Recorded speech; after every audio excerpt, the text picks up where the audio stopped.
Hello बच्चों, let us see the question says that which of the following complex is inner orbital as well as low spin complex. Okay बेटा, inner orbital भी होना चाहिए और साथ साथ लो orbital complex भी होना चाहिए। ओके बेटा, चेक करते हैं चारों को हम लोग वन बाई वन। पहला बेटा यहाँ पर CrH2O6 3+, तो यहाँ बेटा क्रोमियम का ऑक्सीडेशन स्टेट कितना है +3, ठीक है ना। तो सबसे पहले हम क्रोमियम का इलेक्ट्रॉनिक कन्फिगरेशन यहाँ पर लिख लें बेटा, Cr3+ का। पहले क्रोमियम का लिखते हैं बेटा, एटॉमिक नंबर कितना होता है बेटा क्रोमियम का 24। तो इलेक्ट्रॉनिक कन्फिगरेशन क्या होगा बेटा इसका, जो इलेक्ट्रॉनिक कन्फिगरेशन होगा वो ये आर्गन हो गया बेटा। उसके बाद में क्या आएगा, मैं यहाँ ऑर्बिटल सी बना देता हूँ डी सबसेल के, ये रहा 3d5, ठीक है बेटा 3d हो गया। उसके बाद होगा 4s और 4p होंगे, ठीक है बेटा। तो जितने ऑर्बिटल की जरूरत होगी उतने मैं यहाँ रिप्रेजेंट कर रहा हूँ। तो 1 2 3 4 5, ठीक है बेटा। तो ये कौन सा है हमारा 3d, ये है बेटा 4s और ये है 4p ऑर्बिटल्स, ठीक है ना। चलिए 18 इलेक्ट्रॉन फिल हो गए। उसके बाद बेटा अगला इलेक्ट्रॉन किस में जाएगा, 2 इलेक्ट्रॉन जाने चाहिए 4s में, 20 हो गए। उसके बाद 4 बचे वो इसमें जाने चाहिए, तो 1 2 3 4। लेकिन बेटा ये स्टेबल कन्फिग्रेशन नहीं है तो ये गलत है। तो क्या होता है बेटा, पहले जो 3d है ये कंप्लीट हो जाता है। अब करेक्ट कन्फिग्रेशन क्या होगा बेटा 3d5 4s1। This is the electronic configuration of chromium. Okay बेटा, ये स्टेबल है। अब ध्यान दो बेटा, हमें चाहिए यहाँ पर H2O 6 लिगेंड है, यहाँ पर वाटर मॉलिक्यूल 6 लिगेंड है, तो हमें 6 ऑर्बिटल वेकेंट चाहिए, ठीक है बेटा। तो देखो पहले तो हमें Cr+3 चाहिए। अब Cr+3 कैसे बनेगा, जब क्रोमियम एटम 3 इलेक्ट्रॉन को लूज कर देगा। तो बेटा यहाँ पर 3 पॉजिटिव चार्ज कब आएगा, जब 3 इलेक्ट्रॉन लूज हो जाएंगे। एक 4s से चला जाएगा, ठीक है ना, एक 4s से चला जाएगा बेटा, जस्ट ए सेकेंड, 4s से चला गया, एक इलेक्ट्रॉन जाएगा बेटा 3d यहां से और एक इलेक्ट्रॉन और जाएगा, 3 इलेक्ट्रॉन चले गए। अब देखो बेटा यहाँ पर ऑलरेडी 1 2 3 4 5 6 ऑर्बिटल वेकेंट है, तो यहाँ पर कोई पेयरिंग वगैरह की जरूरत नहीं है, ठीक है ना। तो सीधा जो ऑर्बिटल्स यहाँ पर हाइब्रिडाइजेशन में इन्वॉल्व होंगे वो कौन से बेटा, ये इतने ऑर्बिटल्स इन्वॉल्व होंगे, ठीक है ना। मैं यहाँ पर इसको सर्किल कर देता हूँ इस तरह से, D2 और sp3, ठीक है बेटा। ये इतने ऑर्बिटल इसमें इन्वॉल्व होंगे, 2 इनर D और एक आउटर S और 3 आउटर P ऑर्बिटल। तो ये क्या हो जाएगा बेटा D2sp3 हाइब्रिडाइजेशन यहाँ पर होगा, D2sp3 हाइब्रिडाइजेशन हो जाएगा हमारा इस फर्स्ट वाले ऑप्शन में, ठीक है ना, जो कि इनर ऑर्बिटल कॉम्प्लेक्स है। अब लो स्पिन कैसे बेटा, देखो यहाँ तो 3 इलेक्ट्रॉन अनपेयर्ड है, तो ये बेटा हाई स्पिन है, ठीक है ना, D2sp3 हुआ और इनर ऑर्बिटल कॉम्प्लेक्स है ये। और बेटा क्या होगा यहाँ पर, ये हाई स्पिन कॉम्प्लेक्स है क्योंकि 3 इलेक्ट्रॉन बेटा यहाँ पर अनपेयर्ड है, सो it is high spin complex, ठीक है बेटा। जो कॉम्प्लेक्स हमारा CrH2O6 3+, ये हाई स्पिन कॉम्प्लेक्स है, तो ये तो बेटा आंसर नहीं होगा इस क्वेश्चन का। ओके, आइए दूसरा बेटा चेक करते हैं क्या है, FeCN6 3-। तो देखो बेटा FeCN6 3-, ऑक्सीडेशन स्टेट कितना आएगा 6 - 3 + 3, ठीक है ना। ऑक्सीडेशन स्टेट आएगा बेटा +3। तो आयरन का मैं यहाँ पर सबसे पहले एटॉमिक नंबर कितना होता है बेटा 26।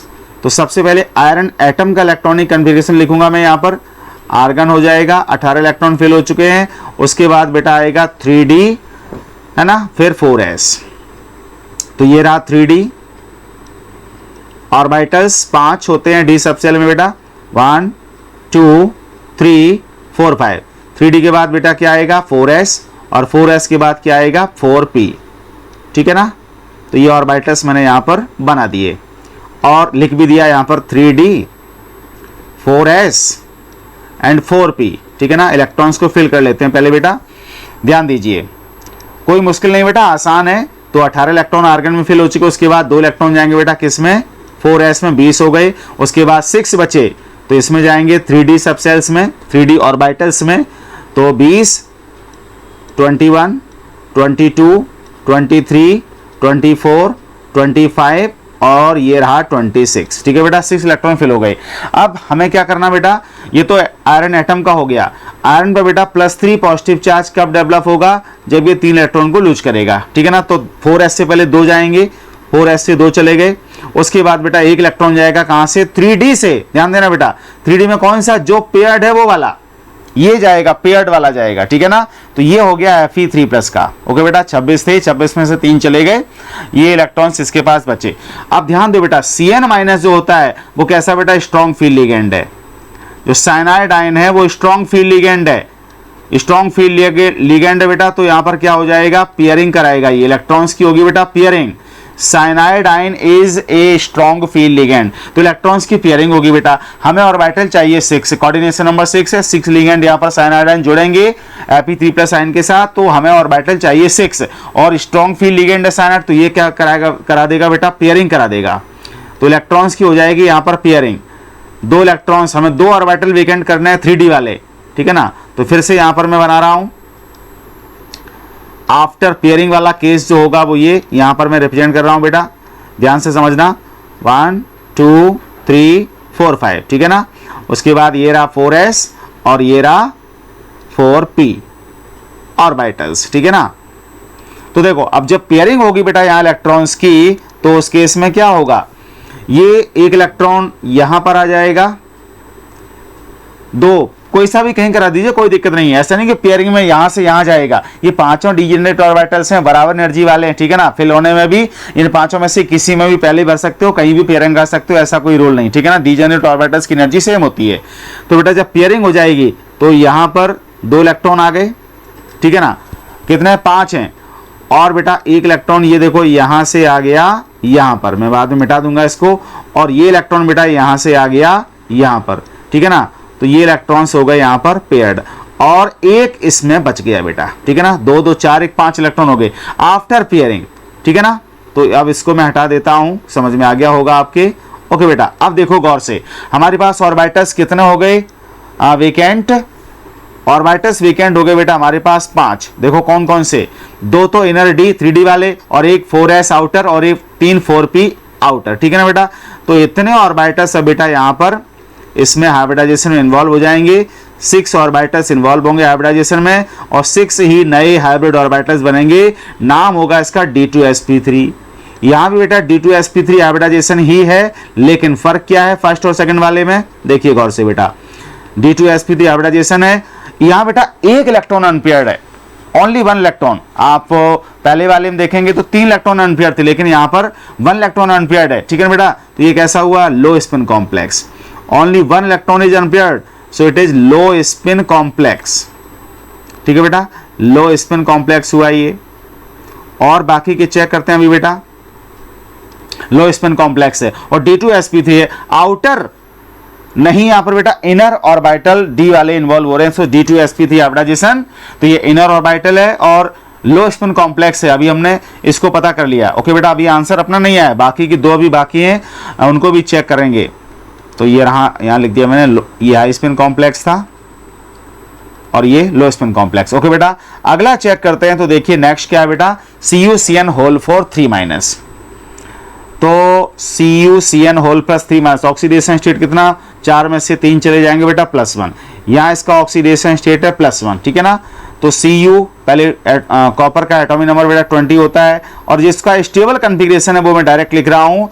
Stable configuration of copper is what, argon 18 हो गया। उसके बाद बेटा 3d यहाँ पर मैं बना रहा हूँ, तो 3d सबसेल में 5 ऑर्बिटल्स होते हैं, तो 5 ऑर्बिटल्स यहाँ पर मैंने रिप्रेजेंट कर दिए।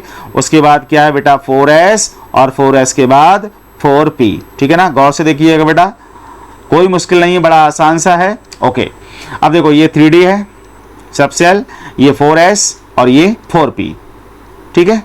d सबसेल में 5 ऑर्बिटल्स होते हैं, s कोई सा भी हो 1 होता है, और p कोई सा भी हो 3 होते हैं। इलेक्ट्रॉन्स को फिल कर देते हैं बेटा। तो देखिए इलेक्ट्रॉन्स 18, उसके बाद 2 यहाँ पर होने चाहिए 20, ठीक है ना। उसके बाद 21, 22, 23, 24, 25, 26, 27, 28, 29। लेकिन ये बेटा कन्फिग्रेशन स्टेबल नहीं, क्योंकि डी सबसेल जो है ना इधर फुल फिल्ड ना और हाफ फिल्ड। तो बेटा क्या होता है, जो करेक्ट इसका इलेक्ट्रॉनिक कन्फिग्रेशन है वो ये है। अब देखो D10 हो गया, फुल फिल्ड हो गया, सभी पेयर्ड हैं, और ये अनपेयर्ड हो गया हमारा एक इलेक्ट्रॉन 4s में। तो ये इसका करेक्ट इलेक्ट्रॉनिक कन्फिगरेशन। अब ध्यान देना बेटा, हमें क्या बनाना है, Cu+1 बनाना है। तो +1 ऑक्सीडेशन स्टेट कब बनेगी, जब एक इलेक्ट्रॉन बेटा यहां से निकल जाएगा, ठीक है ना। इस पर 1 यूनिट पॉजिटिव चार्ज है, तो +1 ऑक्सीडेशन स्टेट है इसका, +1 ऑक्सीडेशन स्टेट कॉपर का, CuCN4 3- में। तो ये इलेक्ट्रॉन बेटा कहां से जाएगा, 4s से। अब 4s इलेक्ट्रॉन चला गया, ठीक है। और देखो लिगेंड यहां पर बेटा कितने हैं, 4, ठीक है ना, 4 लिगेंड है, 4 ही ऑर्बिटल लिगेंड है, और यहां पेयरिंग की जरूरत है नहीं। Although cyanide ion strong field ligand है, लेकिन बेटा यहां पेयरिंग की जरूरत है ही नहीं, क्योंकि एक 4s और एक और जो 3 है 4p ऑर्बिटल्स। तो ये बेटा यहां पर चारों ऑर्बिटल हो जाएंगे इन्वॉल्व, ठीक है ना। ये चारों ऑर्बिटल इन्वॉल्व हो जाएंगे हाइब्रिडाइजेशन में। तो यहां पर बेटा जो हाइब्रिडाइजेशन आएगा वो क्या होगा, sp3 हाइब्रिडाइजेशन होगा, है ना। तो यहां पर बेटा हाइब्रिडाइजेशन होगा sp3, और ये कैसा होगा बेटा, it is a low spin complex, कोई इलेक्ट्रॉन अनपेयर्ड नहीं है, ठीक है ना। तो ये तो आंसर हुआ ही नहीं, ये तो आउटर वाला है ना। तो लो स्पिन कॉम्प्लेक्स, और आउटर ऑर्बिटल यहां पर बेटा इन्वॉल्व हो रहे हैं, इनर वाला इन्वॉल्व हो ही नहीं रहा है, 3D कोई ऑर्बिटल इन्वॉल्व हो ही नहीं रहा। So it is sp3 hybridization, it is sp3 hybridization and it is low spin complex. तो आंसर बेटा हमारा सी भी नहीं होगा, है ना। और बेटा लास्ट वाला बच्चा, उसको भी चेक कर लेते हैं एक बार। तो लास्ट वाले को देखें जरा, MnNH3 2+, ऑक्सीडेशन स्टेट बेटा यहां कितना है, +2, ठीक है ना। ऑक्सीडेशन स्टेट बेटा यहां पर +2 है। तो देखो आयरन का सॉरी मैग्नीज है यहां पर, तो मैग्नीज का एटॉमिक नंबर कितना होता है बेटा, 25, है ना, 25। तो इलेक्ट्रॉनिक कन्फिगरेशन पहले एटम का लिख रहा हूं बेटा मैं। तो क्या हो जाएगा, आर्गन के 18 इलेक्ट्रॉन फिल हो गए, 1s2 2s2 2p6 3s2 3p6। उसके बाद क्या आएगा बेटा, 4s के बाद 3d आएगा। तो 3d को पहले लिख रहा हूं मैं, है ना। 3d हो गए ये ऑर्बिटल्स 1 2 3 4 5। उसके बाद बेटा ये 4s, और 4s के बाद 4p, है ना। तो ये ऑर्बिटल्स हो गए, ओके। ये 3d ऑर्बिटल्स हैं, ये 4s ऑर्बिटल, और ये 4p ऑर्बिटल्स हैं। इलेक्ट्रॉन्स को पहले फिल कर देते हैं बेटा, 18 हो चुके हैं। उसके बाद 2 इलेक्ट्रॉन बेटा यहाँ पर आएंगे, 20 हो गए। उसके बाद 21 22 23 24 25 25 हो गए इलेक्ट्रॉन। अब +2 ऑक्सीडेशन स्टेट कब आएगी बेटा, जब 2 इलेक्ट्रॉन निकलने जाएंगे, कहाँ से, 4s से निकल जाएंगे। तो यहाँ बेटा 2 यूनिट पॉजिटिव चार्ज आ जाएगा, ठीक है ना। अब ध्यान दो बेटा, अमोनिया कैसा है, अमोनिया स्ट्रॉन्ग फील्ड लिगेंड है, ध्यान रहे। अमोनिया भी बेटा स्ट्रॉन्ग फील्ड लिगेंड है, ठीक है ना। तो स्ट्रॉन्ग फील्ड लिगेंड है, क्या करा देगा बेटा, पेयरिंग करा देगा, है ना, पेयरिंग करा देगा ये। तो देखो हमें ऑर्बिटल चाहिए कितने, 6, 4 तो अवेलेबल है, एक 4s और 3 4p, और 2 और चाहिए। तो 2 इलेक्ट्रॉन्स की बेटा यहां पर हो जाएगी पेयरिंग, 3d में 2 इलेक्ट्रॉन्स की आप करा देंगे पेयरिंग। तो जब 2 इलेक्ट्रॉन्स की बेटा पेयरिंग हो जाएगी, तो उस केस में क्या होगा बेटा, देखो 1 2 3 और 4 5, ठीक है ना। ये रहा 4s और ये रहा बेटा 4p। अमोनिया बेटा स्ट्रॉन्ग फील्ड लिगेंड है, ध्यान रहे, ठीक है। तो जब आप पेयरिंग करा देंगे तो उस केस में क्या होगा बेटा, देखो कलर में बेटा चेंज कर देता हूं। जब पेयरिंग हो जाएगी तो यहां पर एक इलेक्ट्रॉन था, एक यहां पर था, एक यहां पर था, 3 थे। अब मैं 4 और 5 की पेयरिंग करा रहा हूं, एक इलेक्ट्रॉन यहां पर आ जाएगा, एक इलेक्ट्रॉन यहां पर आ जाएगा ना बेटा। तो जब यहां पर इलेक्ट्रॉन आ जाएगा उस केस में क्या होगा बेटा, अब ऑर्बिटल कितने, 1 2 3 4 5 6 यहां पर कोऑर्डिनेशन नंबर है। तो बेटा 6 ऑर्बिटल चाहिए हमें, और 6 ऑर्बिटल बेटा यहां पर अवेलेबल हैं। तो ये D2sp3 बेटा हाइब्रिडाइजेशन हो जाएगा, यहां पर D2sp3 हो जाएगा हाइब्रिडाइजेशन, ठीक है बेटा। ये रहा D2sp3 हाइब्रिडाइजेशन। और बेटा ये कैसा है, ये इनर ऑर्बिटल कॉम्प्लेक्स है। अब एक इलेक्ट्रॉन बेटा अनपेयर्ड है, तो ये लो स्पिन कॉम्प्लेक्स हुआ, ठीक है ना। एक इलेक्ट्रॉन अनपेयर्ड बेटा, तो यहां पर लो स्पिन कॉम्प्लेक्स हुआ। ऑक्सीडेशन नंबर बेटा यहां पर कितना है, +2 ही है, ठीक है, बिल्कुल सही है। लेकिन D2sp3 हुआ, ठीक है बेटा। ये भी हमारा कैसा हुआ, एक इलेक्ट्रॉन अनपेयर्ड, तो ये भी बेटा लो स्पिन कॉम्प्लेक्स, लो स्पिन कॉम्प्लेक्स, ठीक है बेटा। अब देखो यहां पर 2 हमारे पास आ गए low spin complex. D2sp3 hybridization मतलब इनर ऑर्बिटल, और उसके साथ as well as low spin complex होना चाहिए। तो B में भी है बेटा, D में भी है। B में भी कितना इलेक्ट्रॉन अनपेयर्ड है, 1, ठीक है ना। जो B है Fe 3 प्लस वाला, यहाँ बेटा इलेक्ट्रॉन कितने अनपेयर्ड हैं 1, और यहाँ देखा जाए बेटा इसमें भी कितने अनपेयर्ड इलेक्ट्रॉन है 1। दोनों में D2sp3 हाइब्रिडाइजेशन, दोनों ही बेटा इनर ऑर्बिटल कॉम्प्लेक्स हैं और लो स्पिन भी है, लेकिन हमें आंसर केवल एक चुनना है, तो बी होगा या फिर डी होगा। तो स्ट्रॉन्ग फील्ड लिगेंड ज्यादा बेटा कौन सा है, साइनाइडाइन। जो साइनाइडाइन है इसका पेयरिंग इफेक्ट ज्यादा है अमोनिया के कंपैरिजन में, ठीक है ना। पेयरिंग इफेक्ट ऑफ साइनाइडाइन, मतलब साइनाइडाइन जो बेटा है वो ज्यादा स्ट्रॉन्ग फील्ड लिगेंड है। तो उस केस में जो मोस्ट करेक्ट आंसर होगा इस क्वेश्चन का क्या होगा बेटा, ऑप्शन नंबर बी, ठीक है ना। Option number B is the correct answer of this question. Okay बेटा, I hope this answered your question. Thank you very much.